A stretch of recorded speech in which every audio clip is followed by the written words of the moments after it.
Hi, I'm going to record a series of videos on how to use HubSpot properly for B2C companies. I had a lot of B2C customers in the last few years, and the issue I see a lot is they go to a HubSpot partner. They can be very advanced, but this partner learn how to implement HubSpot specifically on SaaS businesses and B2B service companies. And when you try to implement the same playbook on a B2C business, it's completely broken because it's completely different type of business. So I'm going to cover a series of this issue. The first one I want to see today is the inbound process. And so it's the most important because it's a low-hanging fruit that you can fix today. If you watch this video and this live demo, you can fix it and get more leads and more meetings instantly. It's one of today implementation. And so I'm going to take you a live demonstration. I found here a kitchen remodeling company, but any type of high ticket B2C businesses that you may have will work the exact same way. So let's jump into it. Okay, so here I found a kitchen remodeling company that does use HubSpot. And again, I'm going to use this as an example, but you can put whatever business you have as long as it's high ticket B2C. So there's a few issues with this, right? The first one that we want to fix is always the length of the form. Any additional question you ask on a form, decrease the number of form submission by 8%. So the first thing you do is reduce questions that are not necessary, right? So how did you hear about us? You can ask that later. Prefer designer software, you can remove. But if you really do have, in their case, right, they have kitchen projects, so they might want to have more information. You can do a two-step form. Now, it doesn't really work in HubSpot. If you do a multi-step form in HubSpot, you don't have partial form submission. So the best thing for this would be type form. Now, in that example, I redesigned the form in HubSpot to be just first name, last name, phone number, and email. And then we can, so it redirects to a second form. So it's just to show you an example, but ideally you would do in type form. So in that case, let's say I have this form that's just like shorter. Right, and when you submit, to redirect to a second form, which again, ideally you just do it in type form, so you don't have to. HubSpot is just not possible to do twice. Should I put everything in mandatory? And so let's say you use a type form and someone only fills the beginning of the form and not the second one. You create a re-engagement workflow, clean the first part of the form and not the second one. You wait. You would check again, right? So you would copy the condition. Just say form 2 still not filled. And then for the communication, you can send from one of your sales reps, so it looks very personal. It's always like very important to like use sequence instead of marketing email or like SMS. If you can use SMS, if they give you consent to use SMS, that's even much better for B2C. But I just say, yeah, you send a communication. So in that case, we can do a marketing email. I would just say, hey, I noticed you start filling the form. Didn't finish. Do you have any question? Anything I can help you with? And that's it. And then it will follow up. But that's the first thing that would really increase the number of form submission. Ideally, if you don't need this question, you can just shorten it because there's a second layer when you can actually enrich it. Within the US, we can enrich B2C information. So I wrote it here in Miro. So basically, so this company has 3.3 thousand visitors. I made some assumption with a conversion that they would have 120 submission per month, maybe 20 spam, so 100 real submission per month. And on average, so it's a real statistic in B2C, 48% of form submission are outside of business hours, which is something we will come back to, and that's very important. And I put an average ticket of 45K. Now, again, I'm making assumption. I don't know this kitchen remodeling company. I'm taking industry average. So yeah, the first thing it would be to increase the number of submission just by decreasing the form.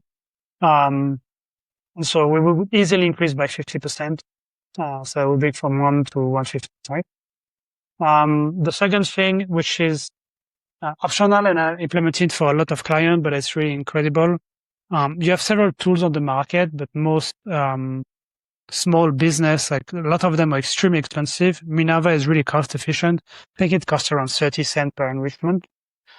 It depends on how much credit you buy, but basically what they do is take in the US your data and enrich it with information about net worth, location, salary, and then also intent of what they like, right? I would mostly use it for net worth, especially if you sell something that's very expensive. I have a customer, the average ticket price is 200,000. So they have to check that the person actually has the money to buy this. But yeah, and then you can use it also for outbound as well. It's another topic for outbound B2C. So that's the first point, is to increase the amount of form submission by decreasing the length of the form. Now the next step, now that we have the lead coming in and more leads, etc., is just to rotate to the sales team. Now I did an extremely simple case here. It would depend on your parameters. Do you do per city, per territory, per net worth of the contact? It really depends. But yeah, then you need to rotate the lead as quickly as possible to the sales team.